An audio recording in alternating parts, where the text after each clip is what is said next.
Почитуван заменик министър за финанси, почитувани колеги пратеници, почитувана явност, која не следите.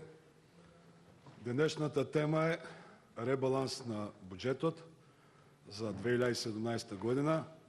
Веќе петти ден расправаме по истата тема и пред да почнам со тоа што го имам како своје видување во ребаланс за бюджетот, не можам да промолчам некои работи кои беа изнесени на говорницата минатите 4 дена. Да се фалат економските политики на ВМРО ДПМН во изминатите 11 години, да се повикуваат пратениците од сегашната опозиција на тоа и да се каже дека сегашната власт за 40 дена не успела во делот на капиталните разходи да направи 50 км автопат или не успела да ја покачи минималната плата за 40 дена на 16.000 денари, да го донесе животот во Македонија, мислам дека е небулоза и нереални очекувања. Меѓутоа, ја ќе им честитам на економскиот тим, на министерот Тевдовски, на заменик министерот тука, што се нафатија на вакви одговорни функции после едно економско цунами, што се случи во Македонија за овие 11 години. Ви честитам на храброста. Да се каже за уважуваниот професор Тевдовски дека не го разбира буџетот, во најмала рака е смешно. Имавме три министри на ВМРО ДПМН кои покажаа како се управува со Министерството за финанси. Господинот првиот министер Славевски беше во првата влада до 2008. Од 2008 дојде господинот Ставревски, парламентарното мнозинство тогашно, сега опозиција, го нарекува виртуоз. И викаа дека е творец на природбата. Лично за Македонија ќе беше добро да останеше природбата во тие рамки, бидејќи од кога почна природбата во 100 чекори, Македонија направи долг надворешен од 5 милиарди евра. Да се вратам на буџетот и на ребалансот на буџетот и да ги кажам две-три одредни поенти. Значи, најпрво, што е тоа што сака да се постигне со ребаланс на буџетот? Дали како влада и сегашната влада и ние како пратеници кои припагаме нова влада ќе одиме по на макијавилистичката целта ги оправдава средствата, а вие се државте 11 години на тоа, или ќе одиме по она другата, средствата да ја оправдат целта, а за нас цел е граѓанинот пред се и донесување на живот во Македонија, тоа е квалитет на животот за сите. Еве хипотетички да претпоставиме, денес сме чином 21 јули, СДСМ ја изгуби власта, СДСМ не е власт, и да претпоставиме дека денес би имали хипотетички ВМРО ДПМН, министерот за финанси, да го брани ребалансот на буџетот. Знаете, колеги пратеници, почитуван заменик министерке, почитувана јавност, како тоа би изгледало.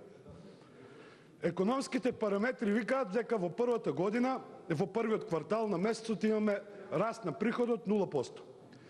Има прогнози колкав ќе биде растот до крајот на годината. Најоптимистичките се 2,9, а најпесимистичките, што им честитам на Министерството за финанси, ги сведува на 2,2. Знаете колку беше проектиран во буџетот економскиот раст? 3. Скоро, близу до најоптимистичките.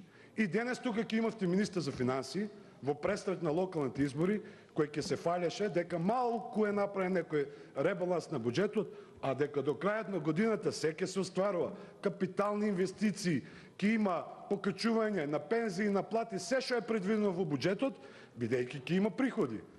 Од 3 до 2,9, тоа е многу близо и сето тоа ќе беше во функција на добивање на локални избори и таа приказка 11 години ја гледавме. Меѓутоа работите се сменија, дојде СДСМ на власт, направивме ново парламентарно мнозинство и сега не верувам дека Министерството за финанси беше исправено пред таа дилема целта ги оправдува средствата, него средствата ја оправдуваат целта, меѓутоа чуе јавноста што значи ако СДСМ се водеше по девизата целта ги оправдува средствата. Денес ке испадневме, ке браневме оваков ребаланс. Приходната страна е намалена за 3 милиарди денари. Това ви е некъде около 50 милиона денари. 50 милиона евро. Ке оставиме приходната страна таква каква що е, бидейки не зависи от нас, значи е проектирана со раст на економията от 2%. Нищо няма да скратевме во капиталните разходи. То ще е дел от нашата програма, ке го ставивме, ке го вметневме во ребалансът на бюджетот и на крајот ке имавме по-голем бюджетски дефицит. Наместо 18 милиарди, ке имавме и 600, ке имавме 21 милиарда и 600 милиона денари. И сега ке споревме. Първо, никой от опозицията нямаше да поднесе амандман, гледам купища. Второ, няма да не обвинува за дека капиталните разходи се намалени и дека бюджетът няма да биде развоен. Тезата ке беше тука и полемиката дека има единствено сголемена бюджетски дефицит. Над 3%, над Маастрихтски критериум. Ние како опозиция лесно ке го браневме, ке кажевме дека тоа е резултат на 11 годишните економски политики на предходната влада, кои не успеа да создадат економија која ке може да прави по-големи приходи. Меѓутоа, ние не робуваме на таа теза и се определивме на тезата средствата да ја оправдат целта. Затоа направивме квалитетен ребаланс колку што се може и направивме одредени изборни ветувања кои ги дадовме, сметавме дека се приоритет за граѓаните. Што направивме ние, тоест Министерството за финанси и СДСМ како влада? Скративме од непотребните трошици. Јас само ќе ви кажеме на разлика една цифра, убаво да ја знае јавноста, знам дека вие со тоа нема да се сложите, колеги од опозицијата. 3 милиарди денари имаме скратување на разходната страна, скоро 3 милиарди денари. Од кои 420 милиона денари во кабинетот на владата, лично кај премиерот. За да имате една представа, тоа е една петина. Кој премиер, поготово премиерот че беше пред Зоран Заев, се откажа од такви средства. Сегашниот премиер вика, кај мене ке скратите 420 милиона денари, другиот вика, мене ми е страв, ми се заканува, дайте ми уште 20 телохранители, кои ќе коштат, кои треба да се дават пари. Тоа е разликата меѓу едниот и другиот. Што видовме, што јас видов во тоа што се вика алокација на одредени средства, освен скратување во непотребните трошоци, што јас видов како мерки и што е тоа што мене ме радува. Прво видов зголемување на минимална плата од 12.000 денари.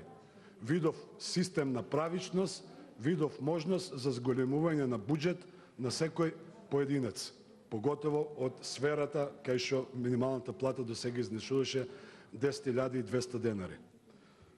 Што видов друго? Видов помагање на опфат извојување на плата за регулирање на стечајните работници, тоа се околу 3.000 лица, значи ја видов правичноста која ќе ја испорачува СДСМ и во иднина. Видов поддршка на домашниот туризам од 1 милион евра и тоа за ранливите категории и групи социјални кои ќе може колку толку да бидат растеретени во временскиот период кога ќе престојуваат на одредени дестинации домашни, а ќе опотикнат и развојот на туризмот.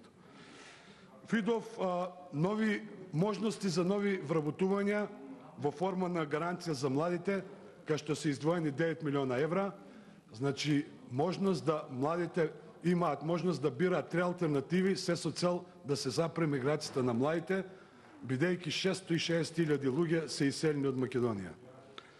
Видов поддршка за малите и средни предпријатија од 135 милиона денари, тоа е некаде околу 2 милиона евра, и видов значи импут на владата дека и се дава еднаков третман на малите и средните предпријатија во однос на страните инвестиции.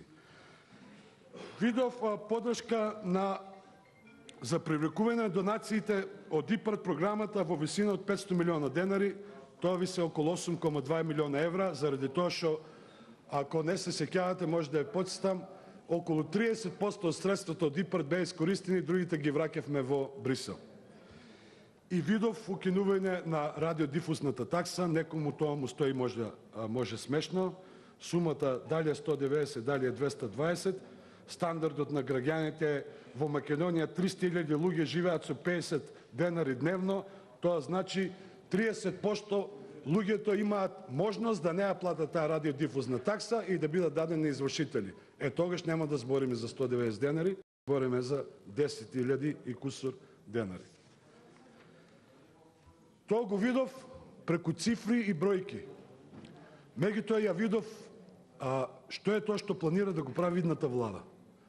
Значи, тие што се економисти знаат дека од 30-те години наназад во економијата преовладува Кейнзовиот модел, карактеристичен со високи буџети, повисоки буџети, кај што е дозволено правење на буџетски дефицити и се заснова на два параметри.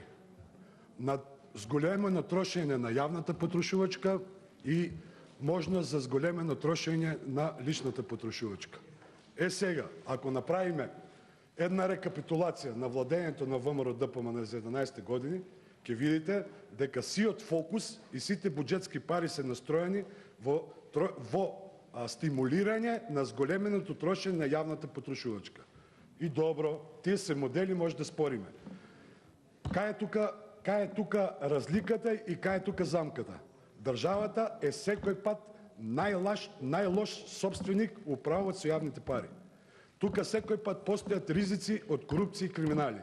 Затоа се случија бомбите, баш ради тоа трошење, 11 годишно трошење на преку формата на јавната потрошувачка. Ако малку погледнете од овие мерки што ги кажав, претходно што ги набројав, ќе го видите фокусот на вниманието на новата влада. Ќе се оди не на отфрлање на јавната потрошувачка преку капитални инвестиции, меѓутоа домакинско работење и затоа ќе бидат одредени проекти не стопирани, него мора да има пред се увид дека работата е завршена домакинска, бидејќи се тие јавни пари, а фокусот ќе биде на зголемување на личната потрошувачка. И тоа може исто така како и јавната потрошувачка да влијае во зголемувањето на растот на економијата која ќе се проектира или е проектиран во моментот или која ќе се проектира која ќе го носиме буџетот на крај на оваа тековната година за 2018 година. Ветивме граѓанинот пред се, мерките што ги правиме се однесуваат или да им заштитат пари на граѓаните, или да им се помогне на граѓаните кои немаат никаков доход да дојдат до некаков доход, се со цел да може да се стекнат со одредна потрошувачка моќ за која гарантираме дека до крајот на мандатот на оваа влада 2020 секој семејство ќе има по 30.000 денари. Тие што се економисти знаат дека ако едно семејство има расположено 30.000 денари, и како може да влие во стапката на раст на домашната економија. На крајот, пред да завршам, иако нема да искористам 20 минути дискусија, ќе завршам со една анекдота од мојот омилен, така да кажам, колумнист, почитуваниот професор Мерсарт Билјали, кој секој пат, кога пишува колумни, доколку сте ги читале, секој пат како вовед почнува со една приказка. Сите ние сме менливи. Тоа не е дел од приказната, тоа е моје сваќање за политиката. Денес сме утре сме тука, утре нема да бидеме тука. СДСМ била на власт, ВМРО била на власт, ќе се менуваме. Поентата е дека кога сме на власт, треба да се однесуваме рационално и одговорно спрема трошењето на средствата и секој пат треба да имаме на ум што е тоа што ќе им оставиме на идните генерации. Во еден голем град постоела една кафана и во таа кафана пишувало: можете да јадете и да пиете, ќе платат идните генерации. И сега се менувале луѓе, секој влегувал внатре, спрема тоа како тоа го преципирал, некој јадел помалку, некој пиел, некој правил гозби и на крајот излегол од кафаната, ама го пречекувал газдата. И му викал, плати го цехот. Прашањето било, па нели јадењето и пиењето беше бесплатно, ќе платат идните генерации. Да, ама пред неколку години беа твоите татковци и дедовци. Сега ти треба да плати за нив. Благодарам.